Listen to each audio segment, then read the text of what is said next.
Então, vamos lá, pessoal. Conseguem visualizar a tela cheia? Sim.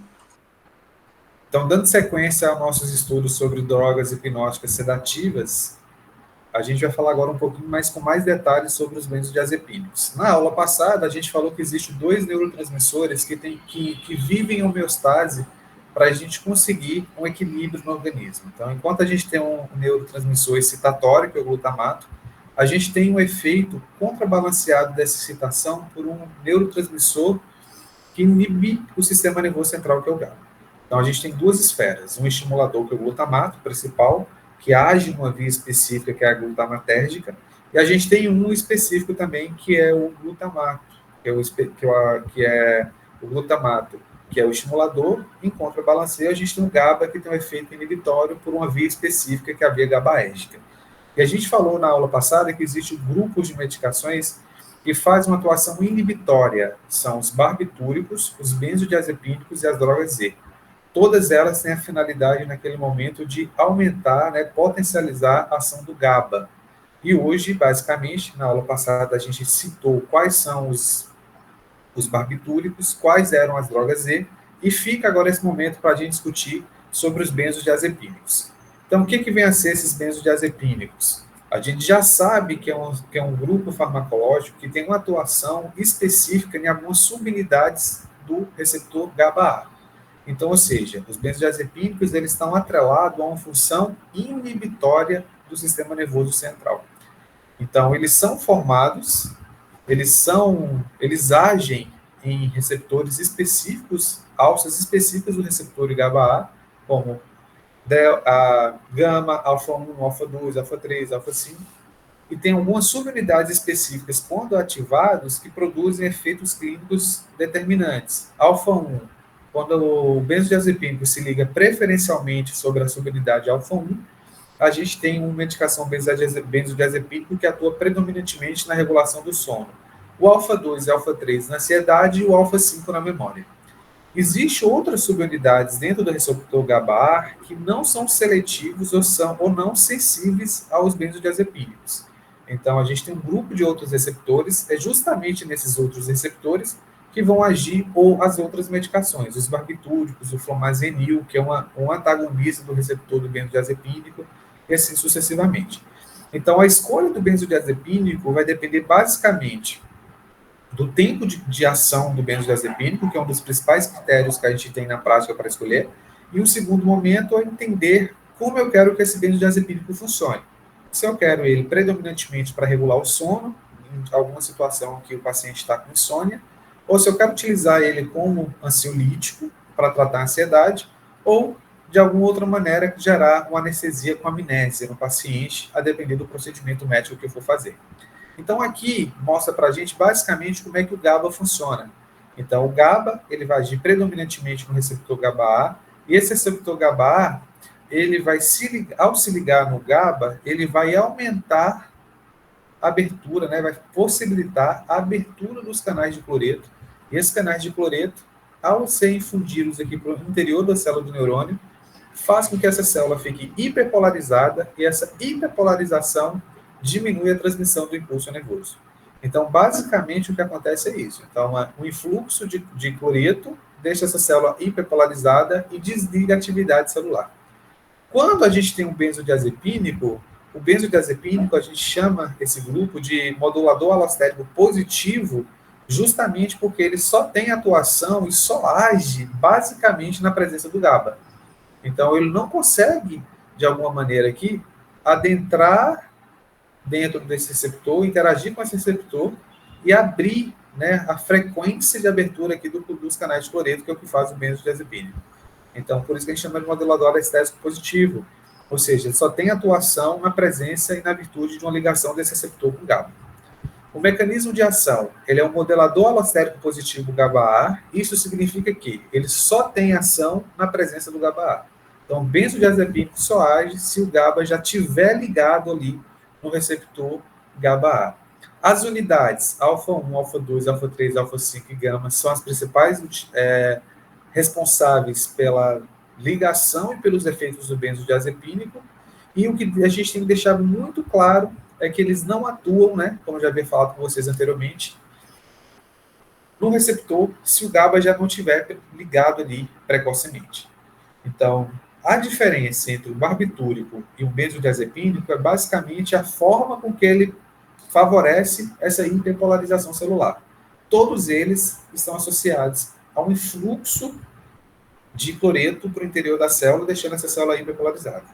Os benzodiazepínicos aumentam a frequência de abertura dos canais de cloreto, fazendo com que mais cloreto entra, enquanto os barbitúricos eles aumentam o tempo de ação, ou seja, eles fazem com que aquele canal de cloreto aberto permaneça aberto por maior tempo, em fluxo de cálcio, em fluxo de cloreto, adentra ali naquela região e favorece essa região. Então, basicamente, é um modulador alostérico positivo, só vai agir se tiver GABA ligado ao receptor GABA-A, e a depender de qual subunidade ele agir especificamente, ele vai ter uma ação específica. Um vai induzir mais sono, outro menos sono, um vai atuar mais na memória, outro menos na memória, de acordo com a ligação nessas subunidades. Tá? Então, subunidade alfa-1, reforço com vocês, que são as principais medicações que regulam o sono. Então, a gente, além dos benzodiazepínicos, a gente já discutiu que também tem as drogas E, que são medicações indutoras do sono, né, utilizadas para induzir o sono, manter o sono naquela latência. Lembrar muito da importância do tempo de meia-vida de cada droga Z, que ela é crucial para a gente escolher, para a gente tratar os principais tipos de insônia. O alfa-2 ou alfa-3 tem atuação ansiolítica e o alfa-5 ele é responsável, né, gera amnésia. Na prática, o que a gente utiliza, como a gente utiliza os benzodiazepínicos? Ansiolíticos para tratar a ansiedade. Hoje a gente não utiliza com tanta frequência esses benzodiazepínicos pela o declínio cognitivo, memória, né, altamente sonolência, sedação que essas medicações causam. Então, hoje, com o avanço, a gente tem várias medicações psicotrópicas novas, então, cada vez menos a gente tem utilizado os benzodiazepínicos isoladamente para tratar quadro de ansiedade. Muitas das vezes a gente associa um ansiolítico numa fase inicial para que o paciente consiga uma latência de melhora. Tem um efeito sedativo do benzodiazepínico, que a gente mais utiliza. Anticonvulsivante ou antiepilético. Então, por exemplo, na crise convulsiva, na emergência de status epiléticos, o diazepam, que é um benzodiazepínico, é a primeira linha do tratamento. O benzodiazepínico funciona também como relaxante muscular. Então, muitas das vezes, aquele paciente com lombalgia mecânica, né, que contrai toda a musculatura, você faz um opioide, você faz outra medicação, e o paciente mantém com lombalgia, muitas das vezes você pode fazer dentro do ambiente hospitalar uma medicação benzodiazepínica para dar uma relaxada na musculatura. E no tratamento da insônia, quando você quer induzir o sono, você dá a esse paciente, principalmente na subunidade alfa-1. A farmacocinética dos benzodiazepínicos é muito bem tolerada, eles são lipofílicos, têm administração intramuscular, intravenosa e via oral. Eles têm uma forte ligação com proteínas maior que 90%. Das vezes, por isso que a posologia, muitas das vezes, eles são cômodas. O metabolismo é hepático e a excreção dos benzodiazepínicos é predominantemente renal, de uma forma facilitada. A gente tem que sempre lembrar que o benzodiazepínico é uma medicação depressora no sistema nervoso central. Então, todas as outras moléculas que também fazem sedação, a gente tem que usar com cautela, porque o paciente pode ter um hipersinergismo e potencializar muito esse estado de sedação, né, podendo inclusive evoluir para um coma do paciente. Então, assim, mistura de álcool, benzodiazepínico. A gente já sabe que um álcool diretamente deprime o sistema nervoso central, né? E além de fazer essa inibição direta do álcool, o álcool inibe a metabolização do benzodiazepínico. Então, de duas maneiras: a ação direta do álcool sobre o sistema nervoso central, que causa a diminuição do sensório, e a diminuição da metabolização dos benzodiazepínicos. Se eu não metabolizo os benzodiazepínicos, em suma, o álcool também favorece o quê? O aumento da meia-vida, da duração do benzodiazepínico. Então, o álcool com o benzodiazepínico é uma combinação que não funciona tão bem, justamente porque potencializa de várias maneiras o estado de sedação do paciente. Outra coisa importante são outras medicações sedativas. A gente já discutiu, já estudou sobre os antihistamínicos de primeira geração. Esses antihistamínicos de primeira geração, eles também têm um efeito sedativo. Então, se você mistura álcool, benzodiazepínico e antistamínico de primeira geração, você potencializa muito o status sedativo do paciente. Esse paciente pode perder reflexo respiratório, fazer broncoaspiração, né, diminuir ventilação e pode ter uma parada respiratória, né, ou entrar em coma, a depender dos status aí de concentração dessa cetação. Mas, graças a Deus, como a gente falou e tem falado durante todo o curso, né, existem algumas medicações para a gente que têm um efeito de antídoto, né? E nesse caso de intoxicação pelo benzodiazepínico, a gente consegue fazer uma medicação chamada fumazemil, que é um antagonista do receptor de benzodiazepínicos, tá? Então, ele não bloqueia os efeitos do próprio GABA ou do barbitúrico, mas eles conseguem reverter ali para a gente o efeito do benzodiazepínico. Então, na mínima iminência de ter um paciente com intoxicação de benzodiazepínicos, a gente já tem que pensar, já tem que fazer o fumazemil, que é feito via endovenosa, e os efeitos são ali, em minutos, a gente consegue reverter essa intoxicação dos benzodiazepínicos. Tudo tranquilo, galera? Dúvidas até aqui? Professor, posso tirar uma dúvida? Claro. Não sei se tem, acho que deve ter a ver um pouco com o assunto. Geralmente, por exemplo, o senhor comentou que os benzodiazepínicos, eles são utilizados são anticonvulsivantes, né? Utilizados numa convulsão, por exemplo. A crise convulsiva, principalmente. Isso. No caso da gestante, eu vejo que primeiro faz doses de ataque de sulfato de magnésio. Sim. A ação do sulfato de magnésio, ela tem esse efeito, assim, por exemplo, de bloqueá-la, para que não possa repolarizar? Sim, o magnésio ele é muito importante na questão da vesiculação das enzimas do glutamato, que é citatório.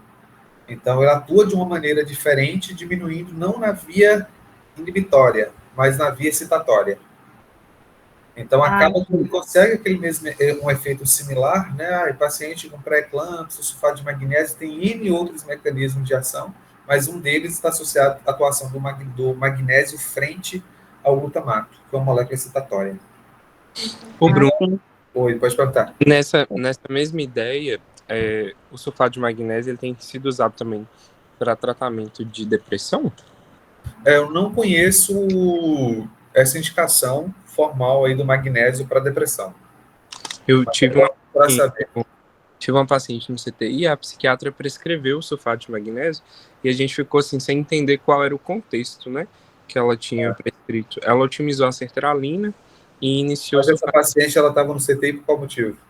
Tentativa de autoextermínio. Ela colocou fogo no corpo. Ah, entendi. Mas clinicamente ela estava bem? Estava em melhora, mas nada que orientasse o sulfato de magnésio naquele momento, sabe? Certo. E fez o sulfato de magnésio EV, como é que foi a posologia? Foi dose única, fez várias vezes, ou colocou na rotina?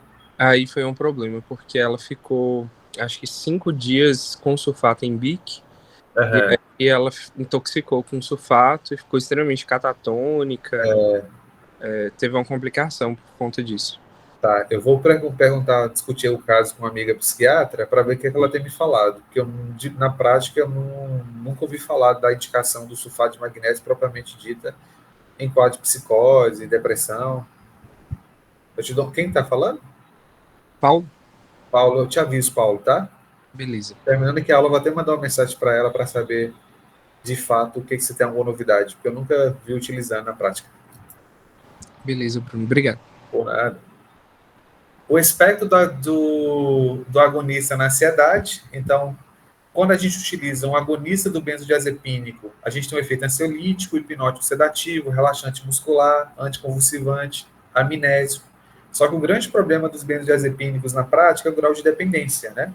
Então, cada vez mais que a gente utiliza os benzodiazepínicos, mais tolerante o paciente pode ficar e tender, né, a um grau de uma dependência frente àquela medicação. Então, o paciente vai dependendo cada vez de drogas, de doses mais altas, de doses mais altas, de doses mais altas, para conseguir ter o efeito que ele queria, né? Diferente dos outros.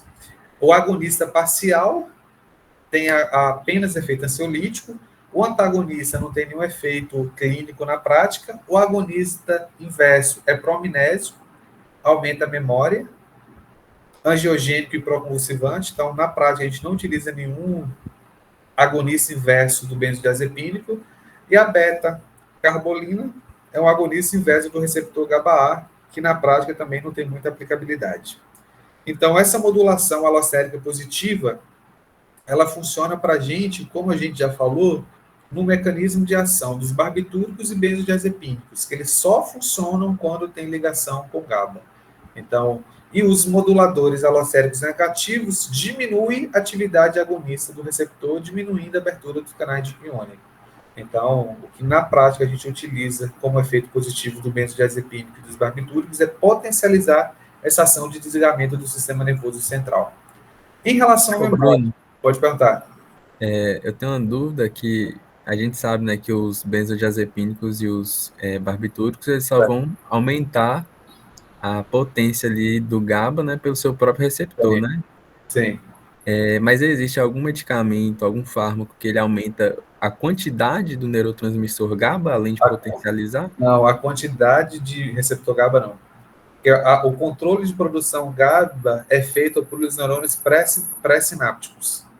Então, ocorre um efeito que quanto mais o GABA se acumula ali na região sináptica, ele vai interagir no receptor pré-sináptico e no pós-sináptico. À medida que ele se liga, tem GABA dentro, aumentando em concentração, ocorre aquele clearance de GABA. A gente tem transportador de GABA que leva o GABA para dentro da célula e um que inativa. Então, todo o controle da excitação do GABA se dá através do GABA-A. Só um minutinho aqui, pessoal, que tocou a campainha de casa. Um minutinho só.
Alguém entendeu esse negócio de modulação?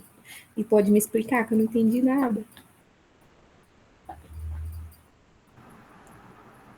Gente, voltei, desculpa. Era a comida chegando aqui, era para deixar na portaria, mas eles resolveram entregar aqui em casa. Vou voltar. Qual que foi a pergunta? iFood. Bruno. Diga. Então, só para esclarecer, a modulação alostérica positiva e negativa. A positiva, ela vai estimular mesmo a ação dos benzodiazepínicos, e as alostéricos negativos, elas vão modular, inibindo esse efeito dos benzodiazepínicos. É basicamente isso. Modelador alostérico positivo significa que ele só age na presença do GABA, ou seja, potencializa o efeito do GABA na presença do GABA. Então, tanto o benzodiazepínico como o barbitúrico só vai funcionar se tiver GABA ligado ao receptor GABA-A. Se não tiver, não vai ter efeito nenhum de benzodiazepínico. Você pode até ter o benzodiazepínico, até o barbitúrico, mas não vai ter funcionabilidade. Só funciona se o receptor GABA-A estiver bem ligadinho lá com a molécula de GABA-A. Os modeladores alostéricos negativos, eles diminuem essa atividade agonista. Ou seja, eles vão se ligar ali naquele receptor. Qualquer medicação que tenta inibir o GABA, ela vai diminuir ali, ligar no receptor e diminuir a chance do GABA abrir e fechar os canais de cloreto. Então, ou seja, diminuindo a atividade do GABA. Então, isso é um modulador alostérico negativo. O mesmo raciocínio, só funciona se o GABA estiver ligado, só que um potencializa a ação e o outro tente inibir a ação do GABA. Ficou claro? Sim, obrigada. Por nada. Então, uma coisa que a gente se fala muito sobre os benzodiazepínicos é sobre benzodiazepínico em memória. O que a gente tem sobre isso? Então, realmente, um dos quadros clínicos que a gente observa muito na prática é feito o quê? O paciente que usa o benzodiazepínico entrar com alguma alteração de memória. né? Ele fica esquecido, ele não percebe os lapsos de memória, aquisição de informação nova. Então, toda essa parte cognitiva do paciente vai se tornar prejudicada em virtude do uso do benzodiazepínico, né? Que tem esse efeito mais sedativo. Então, tem N estudos que mostram para a gente que o benzodiazepínico é um fator declinante cognitivo a longo prazo. O paciente para de criar conexões novas, para de fazer interface, para de fazer plasticidade neuronal. Só que, graças a Deus, quanto mais precoce essa medicação ela for suspensa e retirada, melhor para o paciente. O paciente volta a fazer essas conexões rápidas, o raciocínio volta a ficar rápido e assim sucessivamente. Então, o principal efeito frente à memória do benzodiazepínico é um quadro que a gente chama de amnésia anterógrada, ou seja, memória episódia. O paciente vai ter muita dificuldade de reter novas informações pós o benzodiazepínico. Isso é legal porque durante a sedação de um procedimento invasivo, vou fazer uma endoscopia, vou fazer uma colonoscopia, o paciente esquece, tem um gap de memória do que de fato aconteceu ali durante aquele procedimento. Isso é muito legal, porque o paciente vai esquecer o trauma de entrar um tubo na garganta, né, descer até o estômago, ou o trauma de fazer uma colonoscopia, ou tal trauma de ser entubado, e assim sucessivamente. Tá? Os efeitos da memória sobre a memória implícita, ou seja, uma memória não consciente, é o lorazepam, que tem uma associação. Então, na prática e a longo prazo, a gente percebe que esses pacientes cursam com disfunção cognitiva, principalmente não é uma diminuição do número de neurônios, não é uma morte neuronal programada, é uma diminuição da massa encefálica por causa do benzodiazepínico. Geralmente é um atraso de conexão e dessa plasticidade que o neurônio vai abrir as gavetas quando a gente tem uma memória ativa. Tá? Na hora que a gente tira essa medicação, descontinua, né, o paciente melhora muito em relação ao desempenho, embora alguns déficits ainda continuem assim por muito tempo. Então, os efeitos indesejáveis dos benzodiazepínicos, eles são de acordo com a latência. Se tem um benzodiazepínico de meia-vida longa, aquele paciente fica com aquele cansaço, sonolência terminal, de manhã fica mais sedado, com menos reflexos, então aumenta muito a chance de acidente, de trauma, né, do desempenho motor. E na meia-vida curta, acaba que o paciente tem um despertar, né, como a medicação não dura a noite inteira de sono do paciente, o paciente cursa com alucinações, ansiedades, piora dos parâmetros do sono. Isso é um fator importante. Como é feito mais raro, a gente tem ganho de peso, farmacodermia, prejuízo na função sexual, irregularidades menstruais, anormalidades sanguíneas, e até 1%, até menos de 1%, né, que pode acontecer, acontece o efeito paradoxal, que é uma reação oposta ao que a gente espera. Então, o paciente começa com liberação emocional, em vez de ficar mais sedado, ele fica mais agitado, excitado, irritado, agressivo, com ideação paranoide, muito confuso. Existem, sim, alguns fatores que levam, né, algumas medicações que chamam isso de reações paradoxais. A medicação é indicada para tratar uma situação e acontece o efeito inverso do esperado. Isso é uma reação paradoxal, acontece com várias medicações, inclusive o benzodiazepínico, mas, graças a Deus, é um fenômeno extremamente raro de acontecer. A gente precisa, né, então, deixar muito amarrado com vocês quais são os principais benzodiazepínicos e como é que a gente faz ali a conversão entre determinado benzodiazepínico e o diazepam, que é a nossa medicação de referência, igual a gente vem sempre trabalhando essa logística aí no dia a dia na aula. Então, a gente tem os dois benzodiazepínicos de mais curta duração, de mais curta duração é o midazolam, que é o Dormamide, que é o primeiro aqui da nossa tabela, né, que tem um tempo de meia-vida de 1,5 a 2 horas e meia. Então, o midazolam é sensacional para procedimento. Vou fazer uma sedaçãozinha ali para endoscopia, para colonoscopia. O midazolam é excelente porque ele dura ali, tempo de meia-vida de 1h30, 2 horas. É o tempo de fazer o procedimento e o paciente recupera rápido. O alprazolam, que é o frontal, ele foi muito utilizado e é recomendado muito para paciente que tem síndrome do pânico. Tem um transtorno de ansiedade com síndrome do pânico. O paciente toma aquela medicação durante as crises, né, e faz com que, então, o paciente mantenha um intervalo de 6 horas, de 8 horas, sem necessidade daquela medicação. Então, é uma medicação que, muito tempo, foi utilizada para transtorno do pânico, para transtorno de ansiedade, O bromazepam é um dos que é mais seguro ali quando a gente pensa em comunidade idosa, mas ele tem um tempo de meia-vida de 12 horas. O lorazepam, com essa mesma finalidade. E o que a gente mais vê na prática, a utilização, é o clonazepam, podendo durar de 19 a 48 horas, gerando muito, que é o Rivotril, né? Deixando alguns efeitos residuais, sedativos. O diazepam é o que a gente utiliza de maior eficácia para a crise convulsiva, então a indicação do diazepam prioritariamente é tratar crise convulsiva ou ter uma atuação antiepilética ou ser um benzodiazepínico sedativo de longa duração, né? Então possibilitando um comprimido ao dia e à noite. O nitrazepam com tempo de meia-vida maior e o que a gente chama, né, que a mãe sempre teme que a gente ser envenenado nas festas, é o flunitrazepam, que é o bom e velho conhecido Boa Noite Cinderela, que realmente ela tem uma latência rápida, o paciente apaga rápido e tem um despertar longo. Então, o tempo de meia-vida do flunitrazepam é bem alto em comparação com os demais ali que a gente tem. Então, a gente tem o midazolam com tempo de meia-vida mais curtinho e o flunitrazepam com maior tempo de meia-vida, que é a droga que a gente chama de Boa Noite Cinderela. Dúvidas, perguntas, galera, sobre benzodiazepínicos?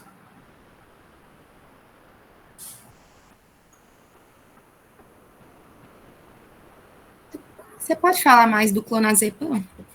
O que exatamente do clonazepam você quer saber? Porque eu não ouvi nada do clonazepam.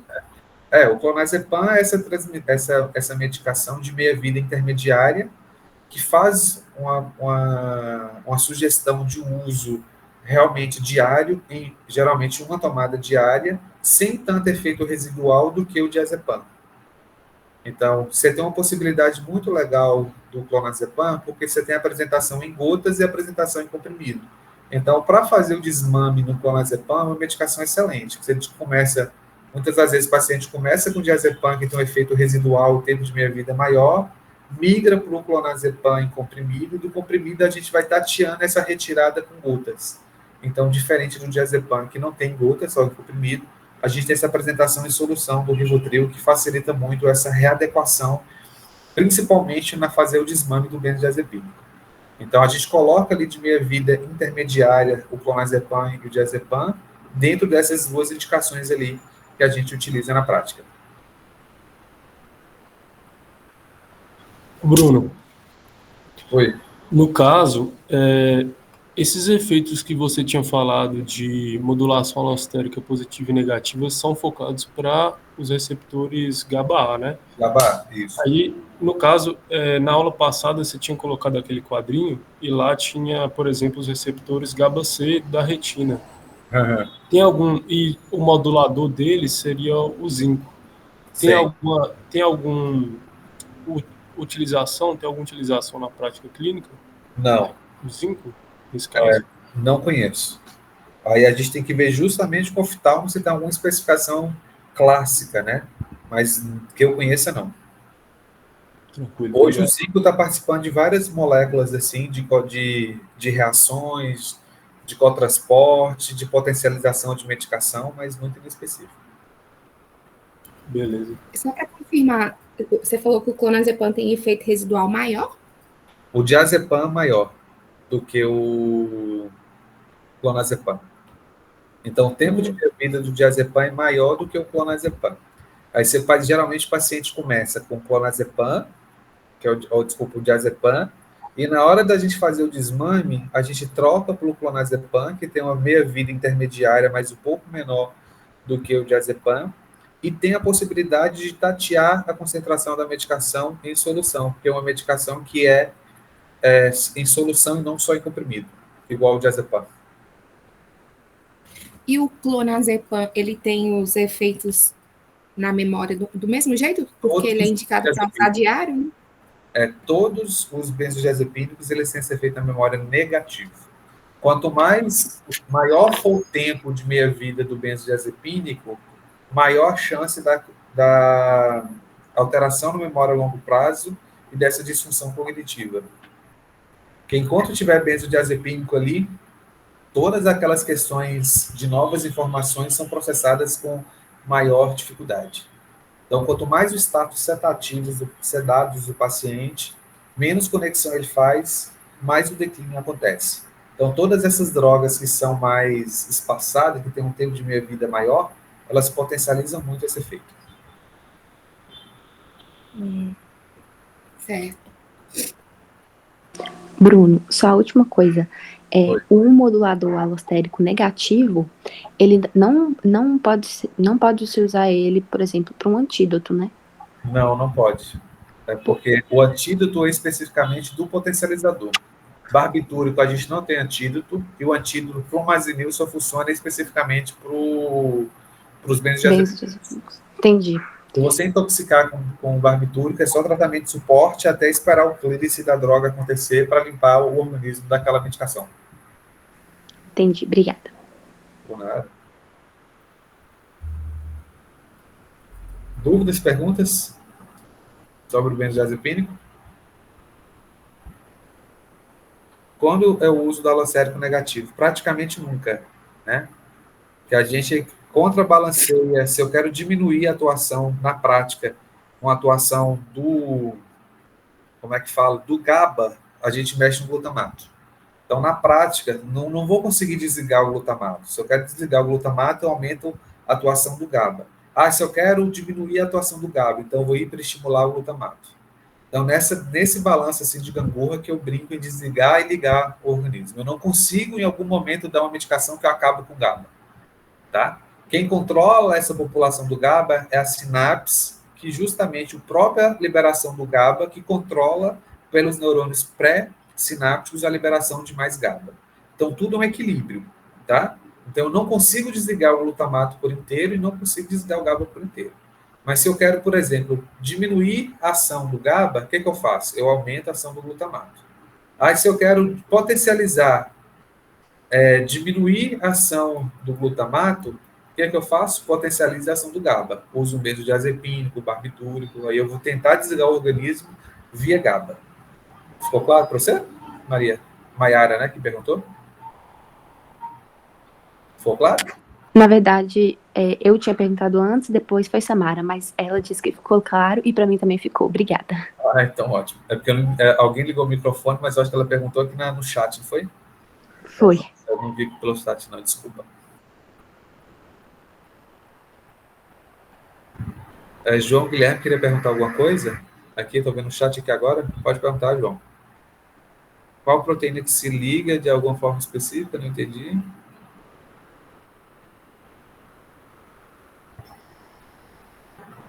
Mais alguma dúvida? João, foi respondida a pergunta? Estou chegando aqui mega atrasado no chat. Como eu não tenho acesso ao chat durante a aula, tem alguma proteína plasmática específica que o benzo se liga? Geralmente o benzo é transportado mesmo pela albumina. Então, o principal carregador é a albumina e a alfa-glicoproteína ácida. Então, é transporte usual, nenhuma proteína específica. Por isso que ele cura bem, porque ele tem uma ligação proteica muito grande. Quanto mais a droga se liga na proteína, basicamente o tempo de meia-vida dele prolonga. Né? E isso a gente consegue observar em todas essas medicações que têm tempo de latência maior. Sobrepõe uma a outra, não, né, Bruno? Oi? Há uma sobreposição ou prevalência da albumina ou da alfa-glicoproteína? Sim, geralmente, como ele se torna mais uma substância de cunho ácido, mais albumina que carrega substâncias ácidas. A alfa-glicoproteína ácida, ela carrega mais fármacos básicos, de certa maneira. Então, a regra é geral, não tem nenhum transportador específico ali de benzo, não. Ô, Bruno. Oi, Lucas. Outra dúvida. Basicamente, o efeito do benzodiazepínico e barbitúrico, eles são semelhantes, né? São. Na prática clínica, quando que eu vou preferir o barbitúrico no lugar dos benzodiazepínicos? Porque, assim, eu vejo que os benzodiazepínicos, eles são mais utilizados. Os benzodiazepínicos são utilizados com maior frequência porque eles possibilitam a administração de via oral. Barbitúrico não tem medicação via oral. Tiopental, quetiapina, todos eles são utilizados assim, de maneira parenteral predominantemente. Outra diferença de um para o outro é o efeito teto. Então, quanto mais você aumenta a dose do barbitúrico, mais você potencializa a sedação. E de um benzodiazepínico você não consegue fazer isso. O benzodiazepínico, quando utilizado para essa finalidade sedativa, ele pode fazer uma descompensação cardíaca. Então, ele pode piorar uma hipotensão, levar o paciente a uma hiperperfusão tecidual importante. Já os barbitúricos, eu tenho barbitúricos específicos, como etomidato, que podem ser utilizados em pacientes sem comprometimento de estabilidade hemodinâmica. Então, se você tem um paciente normotenso ou tendendo a hipotensão que precisa ser sedado, benzodiazepínico você não pode fazer. Então, o critério de seleção de benzodiazepínico ou barbitúrico vai depender da clínica do paciente. Então, você vai levar aquele todo o contexto que a gente já discutiu, que é sobre propofol. Propofol e benzodiazepínico a gente não faz em paciente com instabilidade hemodinâmica, porque você tende a piorar o quadro hemodinâmico, podendo levar o paciente ao choque. E o benzodiazepínico via oral, no segmento ambulatorial, você consegue manejar essa medicação, né? Então, você não precisa injetar, fazer parenteral e fazer nada, que o paciente consegue acesso por via oral, através de comprimido, através de solução oral, como é o Rivotril. Então, por isso que a gente individualiza a indicação de cada um. Os barbitúricos também são melhores, por exemplo, para paciente que tem tendência à dependência. Isso, porque como o paciente não vai ter acesso a essa medicação, a medicação totalmente parenteral e hospitalar, isso aí diminui o acesso, diminui a chance do paciente criar dependência, tá? Então, o benzodiazepínico, por ser de via oral, muitas das vezes o paciente vai aumentando a dose, fazendo uso frequente, aumentando a dose por conta própria, e favorece muito o fenômeno de tolerância e dependência. O paciente vai precisando de cada vez mais doses maiores para conseguir o mesmo efeito terapêutico. Então, na prática, a gente consegue observar que realmente a dependência dos benzodiazepínicos é maior. E em relação à droga Z, não há relato assim, na literatura de uma dependência química, de sensibilidade, de perda de força de ligação entre droga e receptor com droga Z. O que se discute muito sobre a droga C hoje é a dependência física, acreditar que só vai dormir com aquela medicação. Então, tem uma bandeira de estudiosos que sacodem fielmente aí que a questão da dependência das drogas Z se vem basicamente por uma questão física e não meramente uma questão química, como acontece nos benzodiazepínicos. E em virtude dessa crescente uso indiscriminado aí das drogas Z, dos Zolpidem da vida, uma normativa que aconteceu há 4 meses ou 6 meses atrás, que determina que a partir de agora as drogas Z sejam também prescritas pelo check-in azul. Então, atentar que todas as prescrições agora, da dispensação que era no receituário controlado, agora passa a ser basicamente no receituário azul também.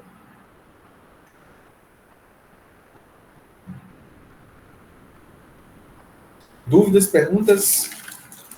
Eita, que minha cabeça deu um nó agora, viu? Qual nó, Paulo? Pergunta aí, vamos tirar esse nó. Com essa mudança agora. Da droga Z? É. Antigamente ela era prescrita uma receita de controle especial, né? Uhum. A galera começou a usar tanto ele para aumentar o rigor e diminuir o acesso por causa de uma dependência física e não, teoricamente, uma dependência química, como a maioria dos autores revelam para a gente. Foi uma normativa da Anvisa e do CRM que a prescrição seja feita através do check-in azul. Então, o check-in azul, além do benzodiazepínico, agora também tem que ser prescrito o Zolpidem, seguindo aquelas mesmas regras, validade de 30 dias, apenas o estado emitente e 60 dias de medicação que você pode prescrever. Isso é literalmente informação saída do forno, né? Que há alguns meses era recomendação e a partir de agora já é oficial, né? Desde o início de outubro a gente só consegue prescrever Zolpidem no check-in azul.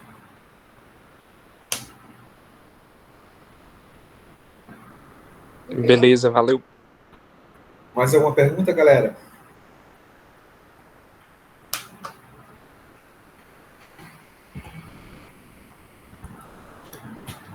Dúvidas, perguntas sobre os benzodiazepínicos? Semana que vem, então, vai ser nossa aula presencial. Eu vou corrigir a prova agora, tá? Quem tiver compromisso, quem quiser sair da aula, pode ficar à vontade. vou ficar aqui com a galera que eu vou corrigir as questões da prova para adiantar nossos feedbacks aí lá na frente. Como eu ainda não recebi a prova, eu ainda não corrigi. Então, vou fazer esse feedback aqui geral com vocês e depois a gente vê as peculiaridades de cada um aí na sexta-feira, quando eu for dar aula para vocês presencial, dia 1º. Beleza? Então, quem tiver algum compromisso ou precisar se ausentar da aula, para mim não tem problema, tá? Eu vou fazer só o feedback aqui da prova. Tranquilo?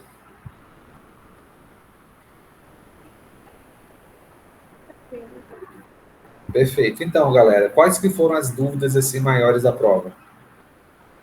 Ô, Bruno, comentário?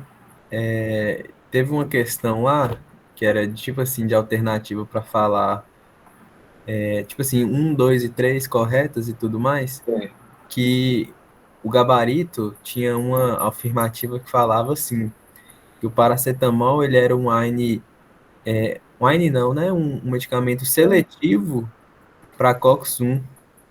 Aí a gente ficou na dúvida porque a gente entendeu que seria um fármaco não seletivo com predileção pela COX-1. Eu vou ver como é que está o gabarito aqui agora e eu vou abrir a prova aqui e a gente corrige juntos, tá? A gente passa por todas as questões. Eu sei que talvez tenha algumas questões que todo mundo acertou, não tem dúvida, né? Mas eu vou abrir aqui e a gente vai falar questão por questão para ficar mais fácil para a gente poder amarrar isso tudo. Eu vou chegar nessa questão. Então, deixa eu só abrir aqui a prova, ver qual foi a prova que eu mandei. E a questão 5, Bruno, que tinha alternativa lá de paracetamol, de pirona. Quem mais lembra dessa questão e, gente, me ajuda?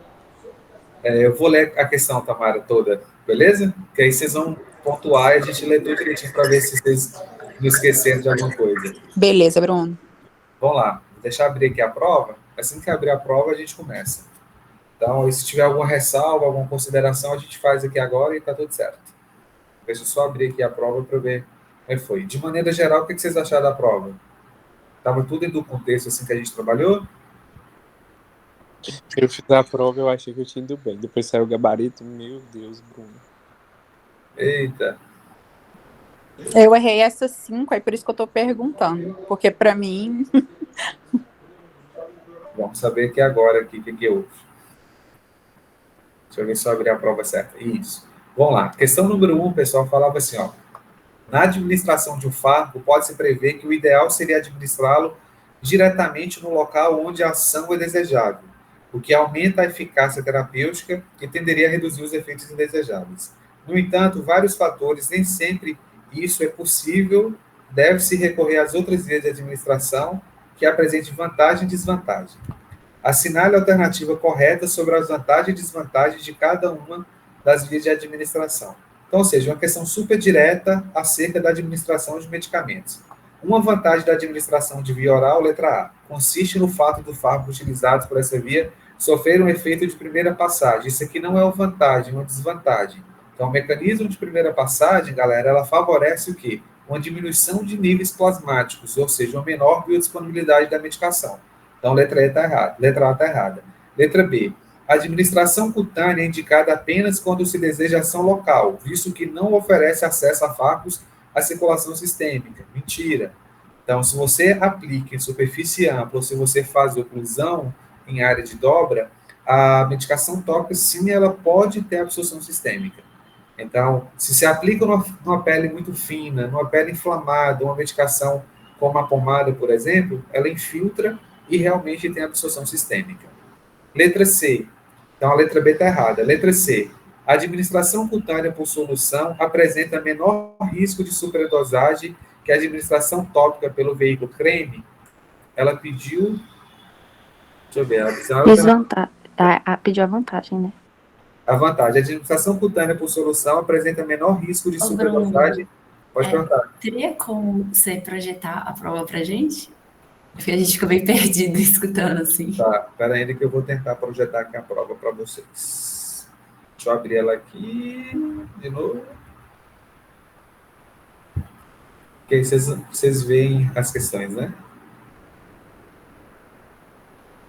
Aula graduação, farmacologia. Deixa eu abrir aqui que aí vocês veem a aula.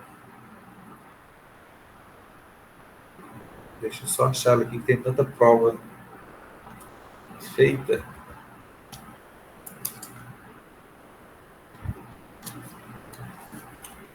Abrir aqui, tem que baixar o aplicativo. Vamos lá, então, para a gente poder fazer.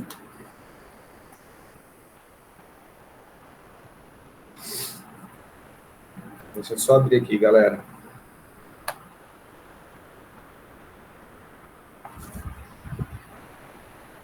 Ver se foi essa mesmo, que tem tanta prova, muito semestre aplicando prova.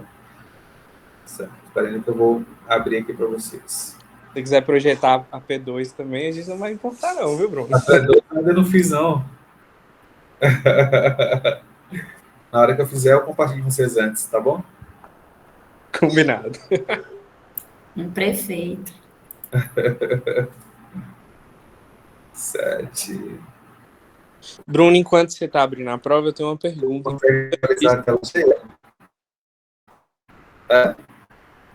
Tô querendo saber se você já se organizou para nosso meio médico, porque se você não for nosso meio médico, você vai ver que eu tive notícia sua no meio médico dos veteranos, viu? Eu aproveitei bastante, tá? Outra vez. Até o final.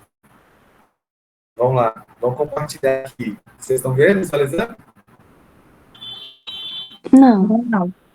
Eita, por que não compartilhar? Vocês estão me vendo aí, pelo menos? Não. Deixa eu ver o que aconteceu aqui. Legenda. Agora foi. Espera ainda que vai. Tava caminhando.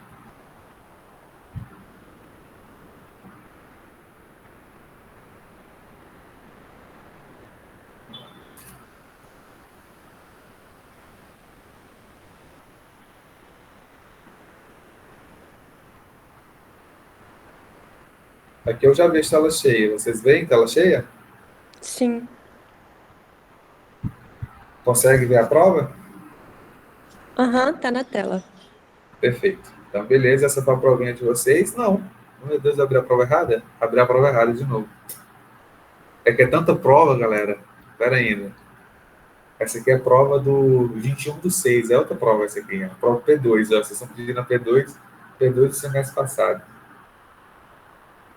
Espera ainda. Rapidinho que eu vou conectar de novo. Já serve essa, professor. Também serve, né? Porque aí já adianta a vida nossa. Espera ainda. Primeira VA 2.24. Meu Deus, é muita prova. Até eu estou perdido aqui agora. Primeira VA. Bruno, Ebert que está falando. Deixa eu te perguntar aqui. Aquela atividade que nós fizemos em grupo, ela está dentro do ponto extra ou está dentro da pontuação dos 100 pontos? Eu ainda estou avaliando como é que eu vou fazer ela. Ai, tomara que seja de fora, meu Deus.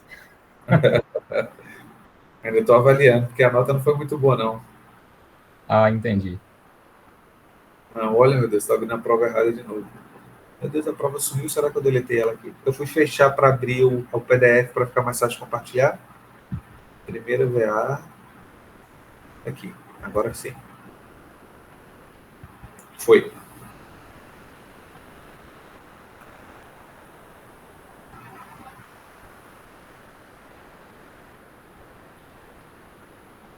Tela cheia.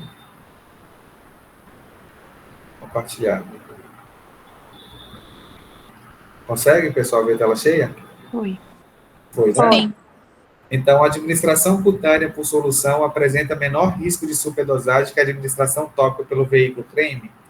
Letra D. A medicação administrada por via intramuscular não sofre os efeitos de passagem pela circulação pulmonar e vão diretamente para os tecidos? Falso. A administração intramuscular somente é indicada para fármacos de liberação prolongada? Não necessariamente. Número 2.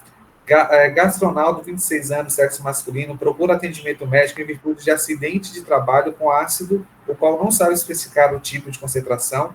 Ao exame, observa eczema agudo, uma dermatite contada por irritante primário, acometendo face, pescoço, membros superiores do abdômen, totalizando 30% da superfície corporal. Neste caso, a melhor maneira para a corticoterapia seria creme, pomada, solução, gel oral.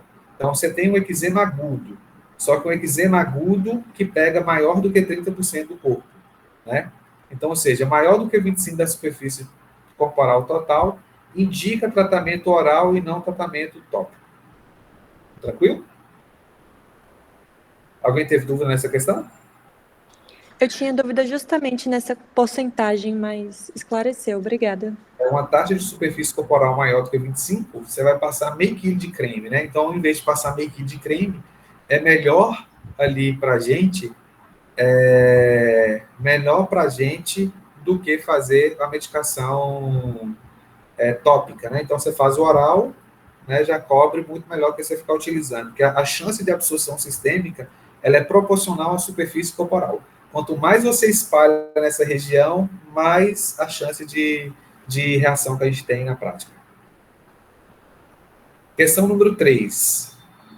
Creuziane, 26 anos, com 26, idade gestacional, 26 semanas e 3 dias, procura atendimento ambulatorial de pequenas cirurgias em virtude de crescimento de lesão cística no dorso. Após a avaliação clínica, foi sugerido o diagnóstico cis-epidermo, que é realizar o procedimento com excerese. Então, primeira coisa, gestante, o que a gente fala de gestante? Não precisa a gestante operar, obviamente. A gente deixa o máximo que a gente conseguir para pós-operação. Menos intervenção de gestante, melhor. Se eu quero utilizar anestésico em gestante, a gente tem que escolher uma que é categoria B. Qual que é a categoria B? Lidocaína. E preferencialmente sempre sem vasoconstritor. Então, sem dúvida, a gente não utiliza vasoconstritor em gestante, tá? Ah, Bruno, é uma chance iminente de riscar. Você vai fazer outras medidas com princípio de avaliação, mas expor ela menos adrenalina pelo chance de intoxicação da adrenalina e os efeitos hemodinâmicos que pode ter durante a gestação.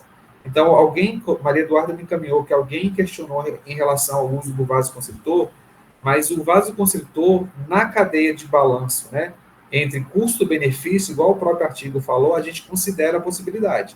Mas aqui era uma lesão benigna, não era uma lesão maligna, era só um cisto, não tinha nem que estar tirando. Resolveu tirar, a gente tira com lidocaína, tá? E a lidocaína pura funciona. O artigo fala assim, que me mandaram. Tem que utilizar vasoconstritor, porque sem o vasoconstritor a anestesia pode não pegar, não ser tão boa. Evidentemente que se você quiser fazer a anestesia com vasoconstritor, você pode utilizar menos anestésico por causa do efeito vasoconstritor, menor reabsorção, tá? Mas aqui é indiscutível que, infelizmente, não dá para aceitar esse recurso que me mandaram, porque, infelizmente, realmente o vasoconstritor para gestante não é o ideal fazer, tá? Mais alguém viu alguma coisa diferente?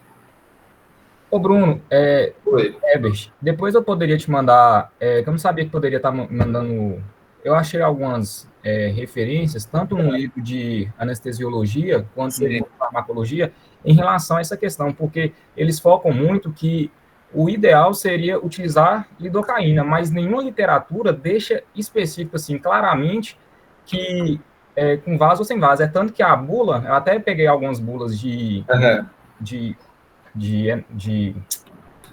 desses remédios, todos são categoria B, e lá eles, por ser uma bula e alguma coisa do tipo, eles não trazem essa contraindicação tão, assim, precisa e clara.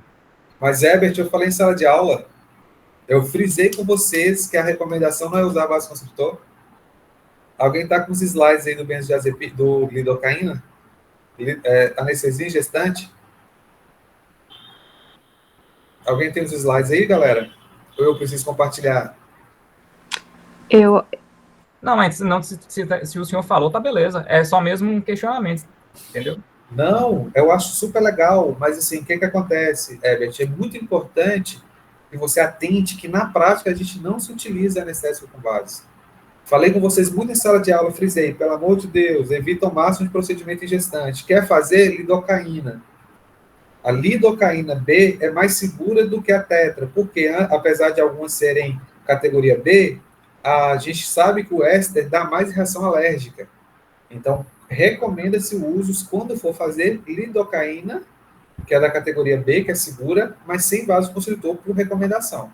Não é que o vasoconstritor seja contraindicado ou proscrito. A melhor recomendação é não se utilizar, tá? Assim como a gente não utiliza o vasoconstritor em extremidade, tudo direitinho. Você não vai encontrar na prática falando assim, é contraindicado o vasoconstritor adrenalina e gestante. Não, adrenalina e gestante. Paciente, adrenalina, entrou em choque anafilático, qual vai ser o tratamento? Adrenalina. Mas por que que a adrenalina aqui, a gente expõe a paciente a uma adrenalina sem tanta necessidade? Você entendeu, Herbert? Entendi. Tranquilo. Ficou claro para você? Eu acho que eu deixei bem claro no slide da aula de vocês, para vocês não esquecerem para a vida prática. Não, agora não vou esquecer, não. Aí você leva para a vida que realmente, assim, não é que seja uma contraindicação, você não vai encontrar com uma contraindicação, mas é uma recomendação a fazer. E no risco-benefício, igual, não sei se foi você que mandou o artigo, alguém mandou o artigo, printado lá. No risco-benefício vale o uso do benzodiazepínico, concordo do vasoconstritor, concordo em gênero, número e grau. Mas sem necessidade, sem risco, lesão benigna e anestésico, e eu reforcei muito vocês em sala de aula que não usar vasoconstritor, eu me senti confortável de colocar essa questão. Tá? Então, mesmo se tivesse assim, outras possibilidades, igual, por exemplo, a bupivacaína não poderia, a tetra não poderia, então ficaria em lidoprocaína ou lidocaína. Só que a gente não utiliza essa pelo risco de reação alérgica. Então, ou ficava entre a letra C, com vaso ou sem vasoconstritor. Tá?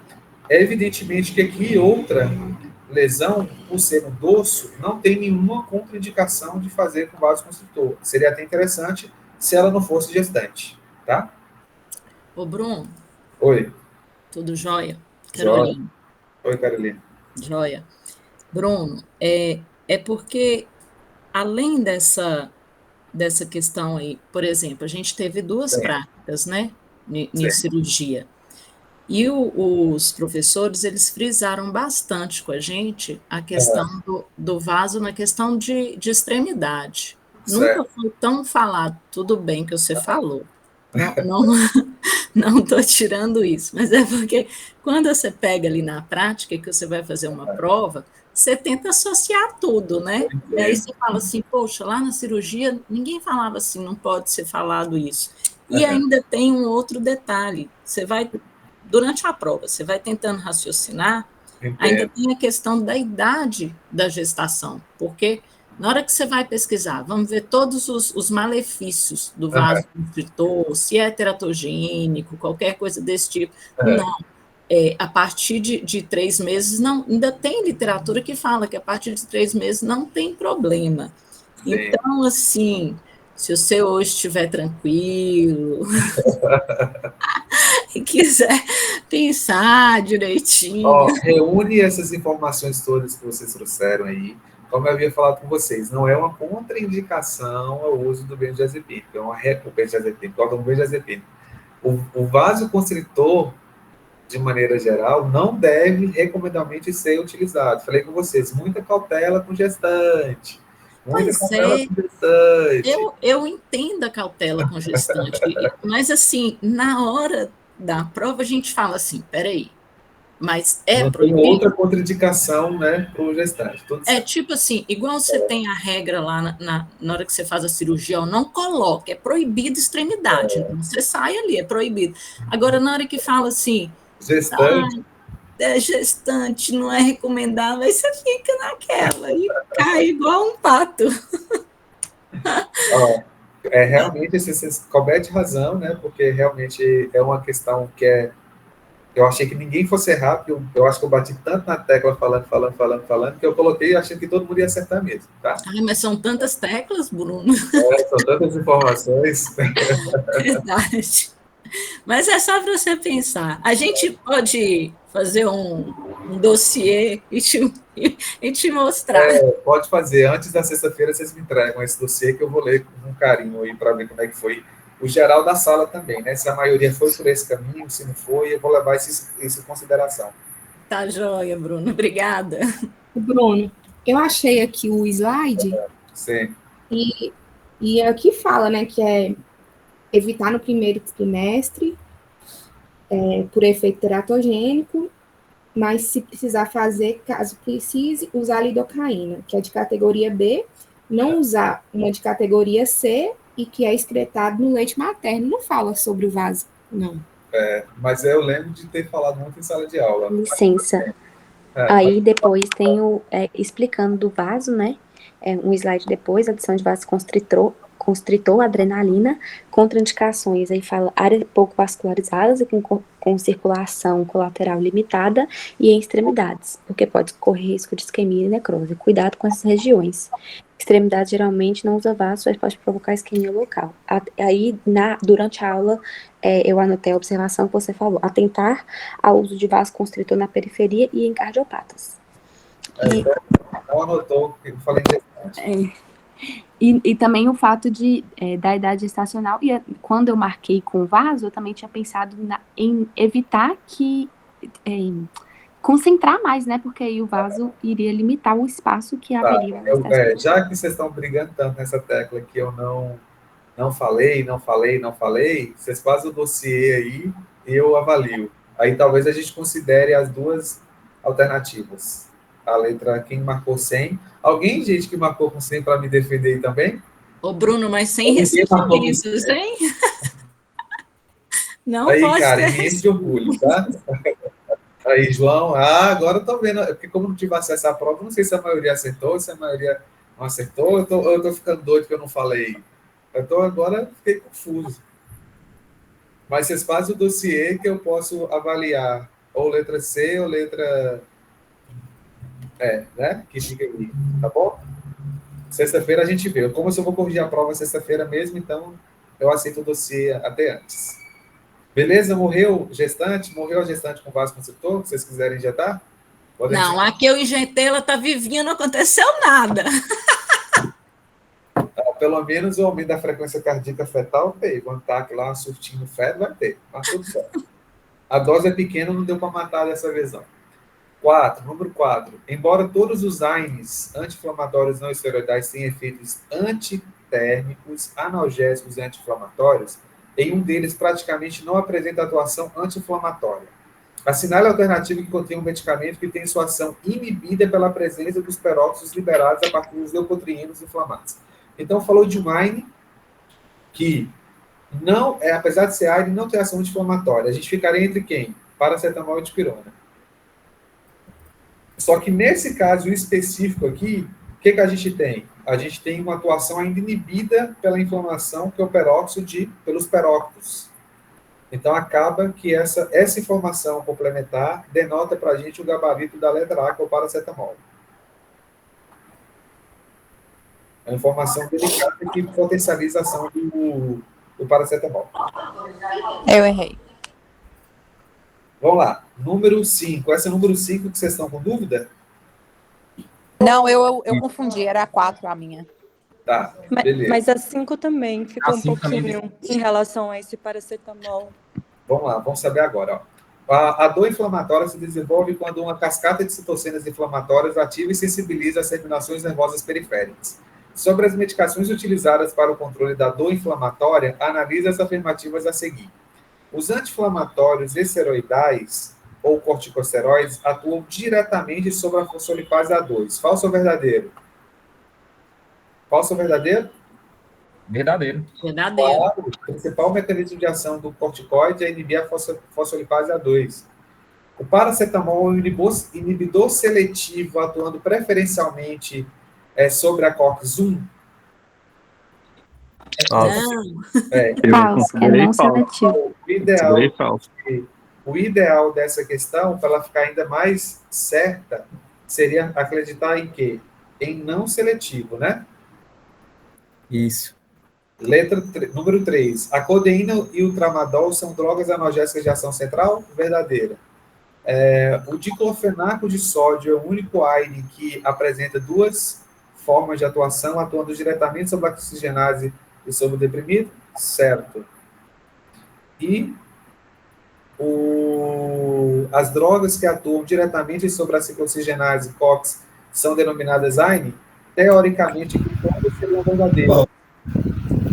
O diclofenaco de potássio não tem essa mesma ação que o diclofenaco de sódio. Não entendi a pergunta. O diclofenaco de potássio não tem essa mesma ação que o diclofenaco de sódio? Sim, a mesma coisa. Então não seria o único, certo? O diclofenaco de sódio é o único AINE que apresenta duas formas de atuação, atuando diretamente sobre a oxigenase e também deprimindo o nosso receptor sensibilizado. Teoricamente, né? Quando a gente fala de diclofenaco, o tanto de sódio, o tanto de potássio, a atuação dos dois é a mesma, né? Mas aí, no caso, tá, tipo assim, falando só do de sódio, né? Tipo, excluindo de potássio. Teoricamente, assim, quando eu fiz a questão, nem pensei sinceramente em excluir, né?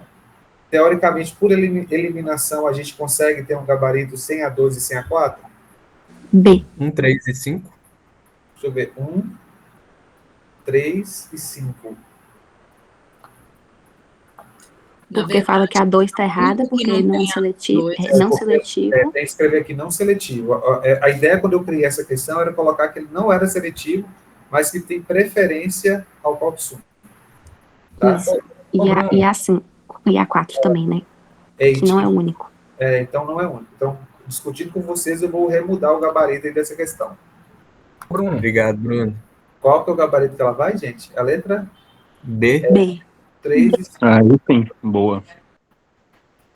Deixa eu alterar aqui na prova de gabarito de vocês, porque senão na hora de corrigir eu não vou lembrar. Deixa eu ver aqui onde que está essa daqui. Né? Letra B. Deixa eu colocar aqui o gabarito, porque senão eu vou salvar. Aí, voltamos. Beleza? Então ficou letra B. Mudamos o gabarito dessa aqui então. Todo mundo de acordo? Não briga comigo agora não. Deixa vocês mandar, faço tudo recurso aí para eu ler depois. Letra C, o número 6. O uso irracional de medicamentos tem sido um problema de saúde pública, influenciado por diversos fatores, e o omeprazol é um exemplo típico do uso irracional do Brasil, visto que o uso sem indicação de rotina de rotina nos serviços públicos e privados. Sobre o omeprazol, o que é que vocês marcaram aí? Letra A. É um antihistamínico que atua no receptor H2, diminuindo a produção do suco gástrico. Não é um antihistamínico, né? É inibidor da bomba de próton. Deve ser utilizado com o estômago cheio? Não, é em jejum. É um inibidor da bomba de prótons estável quimicamente? Não é estável quimicamente.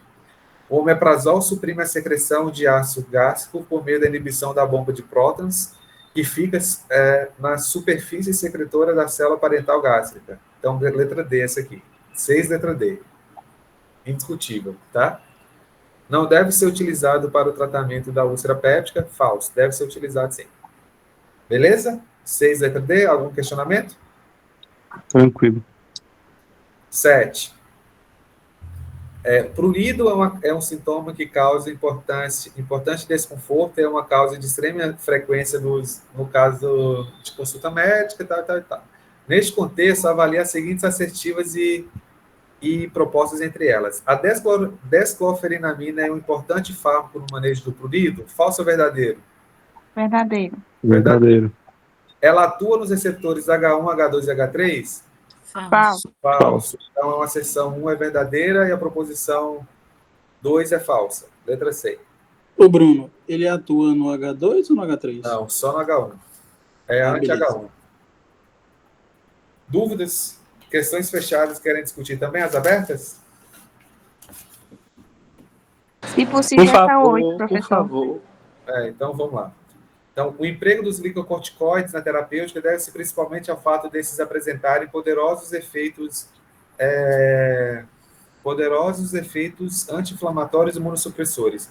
Eles inibem manifestações tanto iniciais ou tardias da inflamação, isso é, não apenas a vermelhidão, calor, a dor e o edemas iniciais, mas também os estágios posteriores da cicatrização e reparo de feridas profilativas. Esses têm atividade sobre todos os tipos de reações inflamatórias, sejam elas causadas por patógenos invasores, por estímulos químicos ou físicos, ou por respostas imunes inadequadas desencadeadas, como observadas na hipersensibilidade ou na doenças autoimunes. A tabela abaixo apresenta características importantes sobre a farmacocinética dos glicocorticoides que propiciam a melhor escolha terapêutica pelo médico assistente. Então, coloquei aqui. Letra A. Glicocorticoide tem curta ação, atividade anti-inflamatória de 1 e atividade mineralocorticoide de 1. Letra B, intermediária, atividade anti-inflamatória de 5 e atividade mineralocorticoide de 0,5. Situação B, longa duração, atividade inflamatória de 30 e atividade mineralocorticoide de 0. Pergunto, qual o glicocorticoide com maior probabilidade de gerar retenção hídrica? O que vocês colocaram? Resposta é A, porque ela tem a maior atividade Corticoide, mineral corticoide. Isso, então, vou até fazer meu gabarito para corrigir com vocês aqui. Eu vou fazer agora os gabaritos. 7, 8, 8, letra A. Qual que é a situação? Qual que é o glicocorticoide? É o A, Corticoide A. devido à sua alta atividade mineral. Devido à alta atividade mineralocorticoide. Então, 3 pontinhos de mamata aí para quem prestou atenção na aula. Era Letra só B. responder só isso? Era só isso. Não precisava de falar aquela coisa toda de que absorvia o sódio junto com o sódio água, blá, blá, blá, blá. É isso, é. A essência é essa, né? Mas tem que completar. Quanto mais bonitinho, melhor a questão, né? Então, é porque é só os pontos chaves da resposta, né? Okay. Aí tem que florear, explicar, né? Mas a essência é essa. Quem colocou A e justificou pela atuação mineralocorticoide, melhor. Letra B. Qual glicocorticoide é mais indicado para um paciente com atividade lúpica com histórico de hipertensão arterial? O que vocês marcavam? C, pela alta atividade inflamatória, nenhuma mineralocorticoide. Ô, Bruno, Alta eu tenho uma atividade dúvida. inflamatória pelo efeito de corticoide e baixa atividade mineralocorticoide. É isso mesmo, é a letra C. Nesse caso, Bruno, não poderia ser a letra B, não? Porque eu pensei o seguinte, é uma paciente que está em ação ativa lá, né, numa fase ativa. E aí eu precisaria dar um corticoide, a ação corticoide vai fazer vasoconstrição periférica, e o aumento da PA, ele é muito mais importante relacionado à vasoconstrição periférica do que pela retenção hídrica, não? Tanto que nos fármacos que você colocou na aula, o que tem uma ação intermediária, ele é mais utilizado em reumatologia. Eu lembro que você pontuou alguma coisa nesse sentido.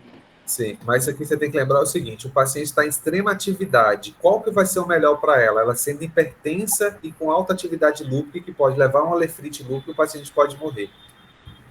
Então, um glicocorticoide com alta potência anti-inflamatória e com baixa atividade mineralocorticoide. Então, tira ela da crise e rapidinho volta para ela para o outro de intermediária. Então, nessa situação de atividade lúpica, quanto mais potente for o glicocorticoide, mais rápido você tira ela da crise. E menos tempo de corticoide você deixa ela.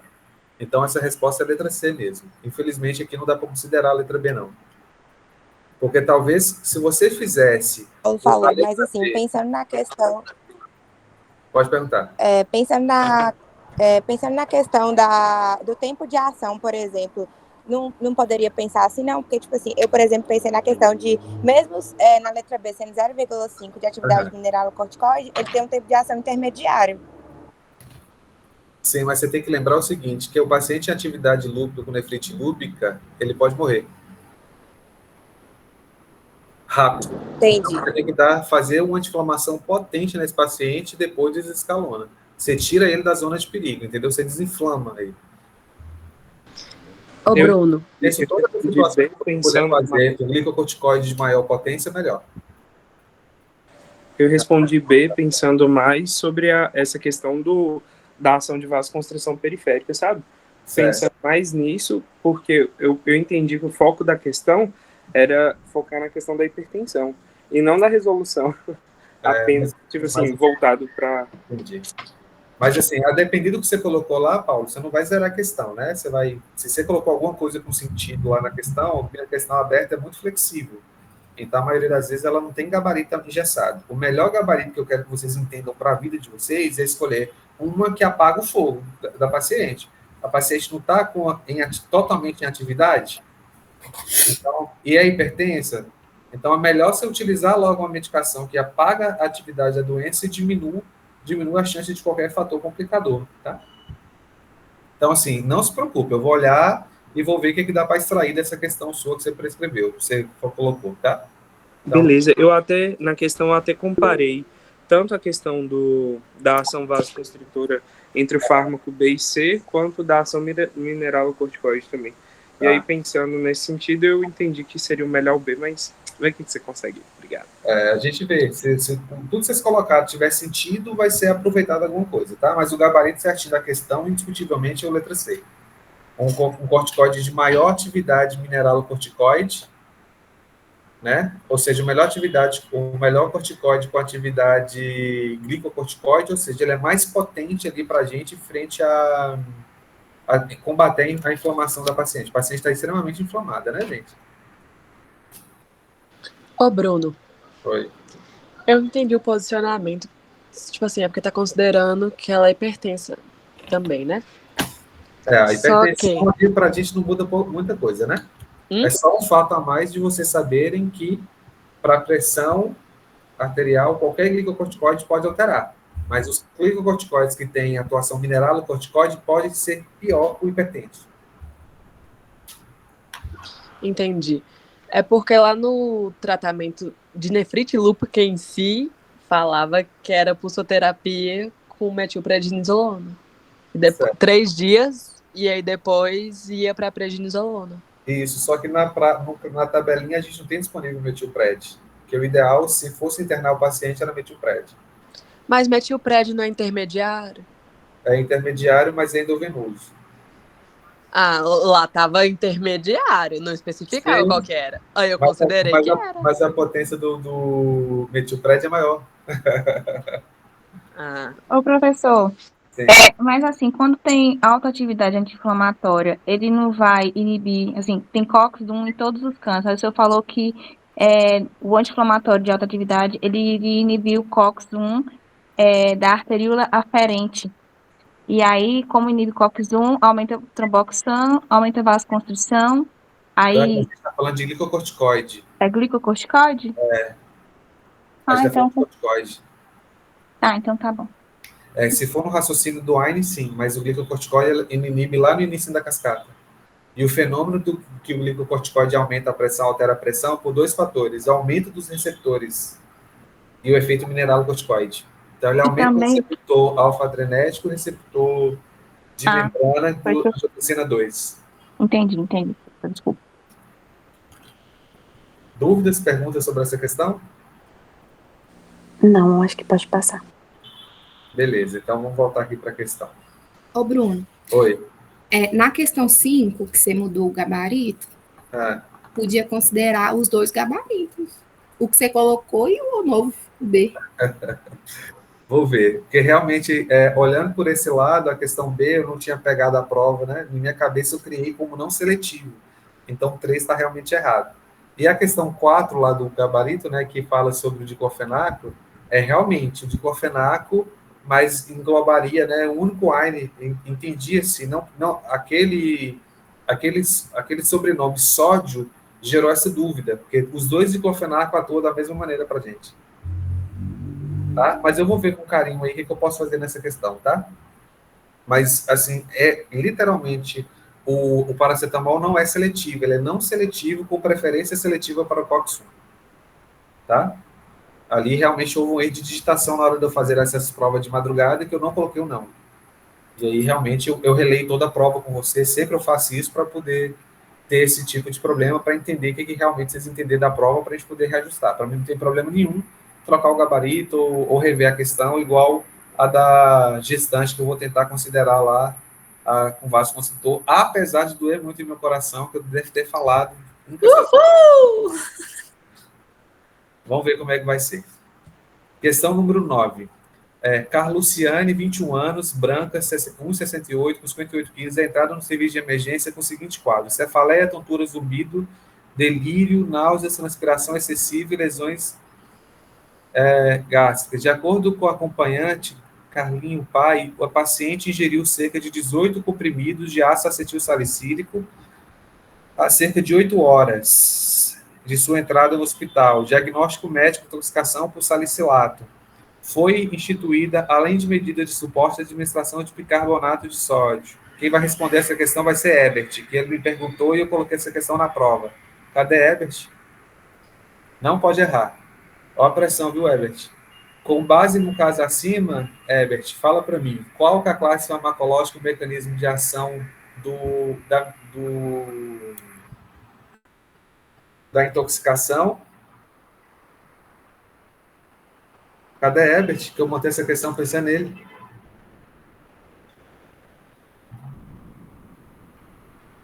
Qual dos 2, Ebert? Eu acho que foi o Andrade que me perguntou, que estava sentado do lado de Carol. Lembra, Ebert, que eu te perguntei essa questão? na aula presencial? Montei essa questão nesse dia, graças à sua pergunta. Herbert não está aí, não? Professor, acho que o Herbert não está, não, só está o Andrada, o Lafetar. O Lafetar, se você quiser substituir seu colega... Fala aí, Herbert Lafetar. Vamos lá, qual que é a classe farmacológica da aspirina? Ela é um AINES não seletivo. Ele é um AINES seletivo de COX-1. Irreversível. Colocar, ó, irreversível, tá? Irreversível, tá?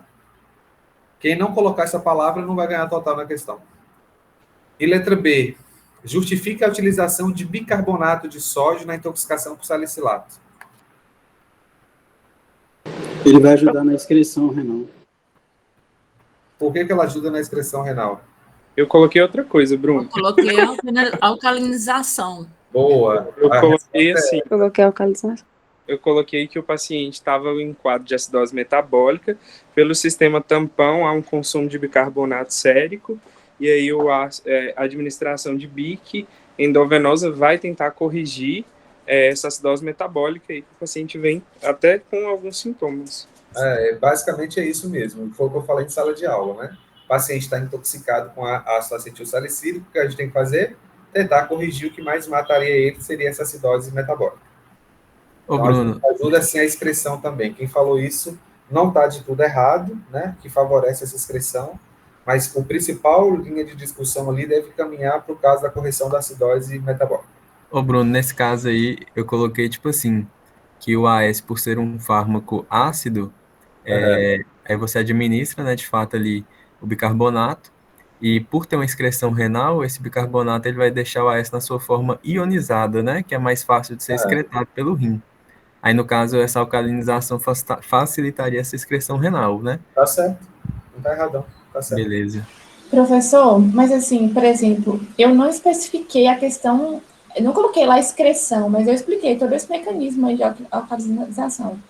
Eu vou considerar todo tipo do que vocês escreveram, né? Então, vou ler com calma e saber de fato o que dá para aproveitar e o que não dá para aproveitar. Uhum. Então, assim, não fique preocupado. A gente está discutindo aqui a linha de raciocínio. Se você colocou alguma coisa com sentido, zerar, você não vai zerar a questão. Só se você realmente falou assim, uma coisa que não tem nada a ver e tal, aí viajou. Aí você vai zerar. Mas fora disso, eu tento explorar ao máximo suas questões que vocês escrevem, né? Vocês pegaram as provas do semestre passado, vocês viram dos semestres anteriores, vocês viram a quantidade de coisa que eu considerava, né? Tem aluno lá que escreveu uma coisinha com sentido, tirava 0,25, 0,5 para não zerar a questão. Então, vou tentar considerar ao máximo, como eu sempre faço as provas, acompanhando o raciocínio de cada um. Última questão. Tiago Maltese, 32 anos, procura o serviço médico devido a um quadro de infecção do trato respiratório superior. Ele relatou ao médico, durante a consulta, que possui alergia à amoxicilina e não deve utilizar tal medicamento. O exame clínico não revelou mais nenhum achado significativo para o quadro. O médico prescreveu azitromicina para tomar uma dose a cada 3 dias, além de um anti-inflamatório e um antitérmico. Não concordo com esse médico. Eu poderia escolher um analgésico com atividade antitérmica, né? Qual um AINE que tem essa ação anti-inflamatória boa, analgésica e antitérmica? Ibuprofeno? É uma possibilidade. Tá vendo como é que a gente passa a ter uma visão crítica? Esse colega, infelizmente, foi infeliz de dar 3 remédios, sempre poderia dar 2 remédios, ou seja, favorecida a posologia do paciente. Mas eu coloquei justamente para criticá-lo hoje com vocês. Pergunta-se letra A e letra B. A escolha do antimicrobiano foi apropriada? O que vocês colocariam aí nessa questão? Coloquei que sim. Por quê? Eu coloquei que, assim, a azitromicina, ela seria um antimicrobiano correto, primeiro, por ela não possuir um anel beta-lactâmico, né? Por ela ser um macrolídeo. Então, já diminui bastante a chance de você ter uma alergia por esse medicamento. E também, além disso, a azitromicina tem um bom espectro contra possíveis patógenos que causam infecção de via aérea superior, tanto se a gente pensar num Streptococcus pneumoniae, que é gram positivo, né? Quanto se for alguma bactéria atípica. Por exemplo, o hemófilos... Você respondeu as duas perguntas, né? Eu coloquei que não. Porque eu coloquei assim, que se fosse para utilizar algum da classe dos bactericidas, o mais indicado seria utilizar a... Deixa eu lembrar. Acho que eu coloquei a levo. Eu pensei em colocar não, mas em jogar para clindamicina. Mas eu fui de sim. Eu coloquei que sim, porque... que não, porque o ideal seria colocar a levofloxacina, que tem uma ação melhor para IVAs. E se fosse pensando... Peraí, deixa eu ler que eu anotei o que eu coloquei, que eu tô falando nada com nada, peraí. Paulo, você tá muito viajando aí. Pelo amor de Deus, não me decepciona, não. Carlos colocou o gabarito direitinho, viu? A galera que seguiu no raciocínio de Carlos aí tá certinho.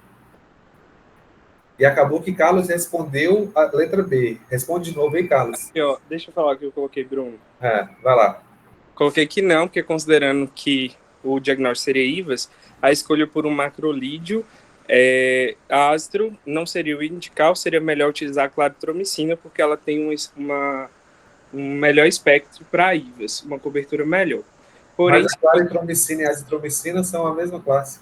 Só que eu lembro que nas coisas que a gente colocou, você colocou um destaque para claritromicina para IVAS. Aí por isso que eu coloquei. E que se fosse para manter algum bactericida, seria o mais interessante utilizar uma quinolona de segunda geração, que seria a levofloxacino, porque também possui uma cobertura boa para IVAS. Ela é de terceira. Mas o que acontece? Tá certo. Assim, você pode utilizar claritromicina ou azitromicina e justificar pelo fato do anel beta-talactano. O paciente é alérgico, então a gente não faz nenhuma medicação ali separada, tá? Eu vou olhar com detalhes, Paulo, o que você colocou mais de importante, mas realmente a primeira opção seria o macrolídeo, a azitromicina ou a claritromicina. Diferenças entre a claritromicina e a azitromicina é tomada única diária, a claritromicina não. É 2 doses diárias, então a posologia da azitromicina seria melhor mesmo. E outra questão em relação à levofloxacino, que ela é de terceira linha de tratamento. Então, como ela tem maior espectro de ação que o macrolídeo, ela pega muito germe gram-negativo, germe atípico com maior voracidade que o macrolídeo, a gente deixa para utilizar ela na refratariedade. Posso utilizar? Posso, mas de maneira de uso racional de antibiótico, não tem indicação de utilizar, não. Mas eu vou tentar garimpar o máximo de coisas que você escreveu na sua prova. Pode deixar. Ô Bruno, eu coloquei que não também, mas no caso, eu coloquei que, por exemplo, a azitromicina seria utilizada para IVAs de, por exemplo, patógeno atípico, em casos de, por exemplo, pessoas com DPOC, com comorbidades. E ela tem um espectro maior. Eu coloquei que a gente poderia começar com a clindamicina, que tem um espectro menor, pensando, por exemplo, se fosse um agente que é muito visto na IVAS, seria um piógenes, por exemplo. A clindamicina não seria a primeira escolha, né? Porque pelo fato dela ter atuação contra MARSA e atuação contra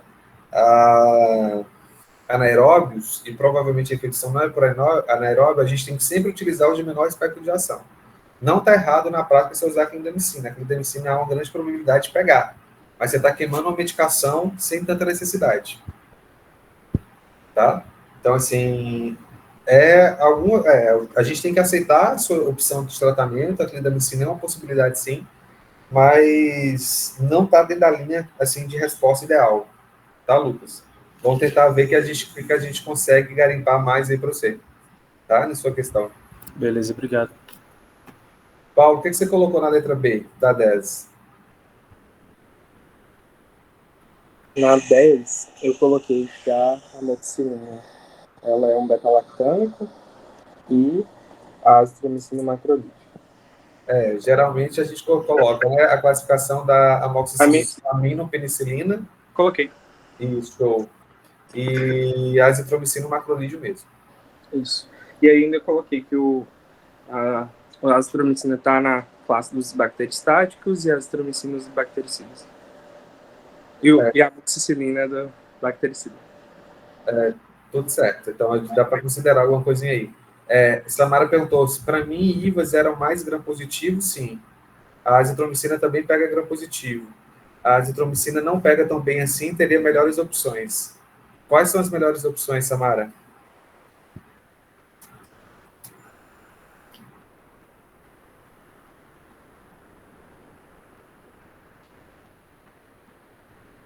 O que você colocou na prova de outra opção, para ver se está dentro de um contexto?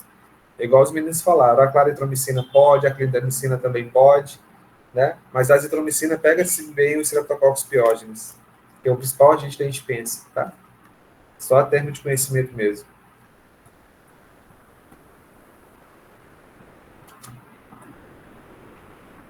A claritromicina se acertou, é o primo irmão da azitromicina. Então, a claritromicina, assim como a azitromicina, ela tem essa finalidade que ambas são macrolídeos e pega bem, e são bem indicadas. Tá? Então, não tem nenhum problema falar claritromicina, azitromicina, que a gente está tudo no mesmo contexto. Tranquilo, galera? Mas aí quem colocou que não e colocou claritromicina, você vai considerar? O que você acha, Paulo? O que você acha que eu faço? Eu acho que você tá com um coração tão bom hoje, Bruno. Mas eu não tô com a prova, o coração daqui lá já... Olha, sacanagem. Brincadeira, viu? Mas você lembra que você foi, assim, um pouco redundante, né? Trocar de classe, mas a gente entende, eu vou tentar considerar. Mas, assim, na prática, pessoal, o que é mais importante dessa disciplina não é que vocês acertam, né? Acaba que essa questão de avaliação deixa a gente até meio complicado, porque é uma avaliação que não avalia, né, de fato, assim, o que vocês aprenderam. Eu gosto de ter esse momento, porque aqui na discussão a gente consegue perceber de fato o que vocês aprenderam, e isso que é importante. Por isso que eu tenho que considerar o máximo das questões abertas possíveis que vocês falam, né, vocês fazem para a gente. Pela sua discussão, eu consegui entender sua linha de raciocínio, né? Então, a gente vai tentar considerar o máximo possível vocês escreverem, isso vocês não se preocupem. Mas na vida prática de vocês, e com base na teoria que eu ensinei para vocês, a azitromicina sim é uma boa opção, tá? Isso tem que ficar claro. A gente sempre começa com as aminopenicilinas, mas se o paciente, as penicilinas, se o paciente tem alergia, a gente opta para a segunda linha. Segunda linha é a macrolídeo. A azitromicina ou claritromicina, sem sombra de dúvida, caminha ali no diagnóstico que a gente faz. Não vou querer azitromicina por tal motivo. Vai ser justificando porque você escolheu a claritromicina e não a azitromicina, a gente tenta valorizar a sua questão aí, seguindo o seu raciocínio. Tá bom? Não tem nenhum problema. Mas a azitromicina é legal porque é uma dose única diária e tem boa resposta, sim, para gram positivo. Ô, Bruno, a gente fala assim, porque fica desesperado com prova, né? Mas não leva para o coração, não. Suas aulas são excelentes, só opiniões positivas. É o desespero que bate na hora da prova mesmo. Pelo menos vocês perceberam que a prova está tudo dentro do contexto, ela é construída no dia a dia, né? Tudo que a gente discute, por isso que é muito importante escutar o que o colega vai falar, a explicação do colega, né? Tudo isso eu acho que foi bem tranquilo, assim, eu acho que foi uma prova leve, né? E comigo não tem esse problema, não. Se a questão ficou ruim, não deu para entender, teve duplo sentido, todas as vezes eu sento, corrijo a prova, assim, 1000 vezes, não tem problema de anular, trocar gabarito se for precisar, igual precisou aqui hoje, para mim zero problema. Não corrigir, vou receber a prova ainda sexta-feira, a gente começa a corrigir e já tento liberar o mais rápido para vocês. Não se preocupem com o gabarito engessado, tudo que vocês colocarem na prova vai ser avaliado de alguma maneira. Se tiver sentido e se tiver razão, você não vai zerar a questão, você pode ter certeza, mesmo que fugir um pouquinho do direcionamento. Se o seu raciocínio me convencer na hora da correção que realmente você olhou um raciocínio legal e você escolheu medicação A ou medicação B por N motivo, não se preocupe que a gente vai tentar considerar o máximo de coisa possível, tá? Pode ficar tranquilo. Tá bom, muito obrigada, Bruno. Foi muito importante para a gente esse tempo. Ótimo final de semana, então, oficialmente. Até semana que vem, presencial, 4h30 lá no JK. Ô, Bruno, então anota aí que na 5 você vai ver se considera a E e a B. Tá meio difícil, Maiara. Porque agora que eu li com ela, eu realmente esqueci de colocar um não. Se não tivesse um não, ali a gente já matava e era realmente o gabarito letra E. Mas eu até entendo, né? Talvez eu consiga não trocar ou anular a questão, Mas se bem que não tem como anular, porque realmente ela tem gabarito, né? O gabarito tem que ser realmente trocado. Mas não se preocupe não, ninguém vai sair prejudicado, não. Pode ter certeza. Boa noite, Bruno. Muito obrigada pela disponibilidade. Boa noite. Obrigado, viu, Bruno? Boa noite, Bruno. Boa noite, Bruno. Obrigada. Até semana que Boa vem. sexta. Vai sextar aí no Rio agora. Vamos.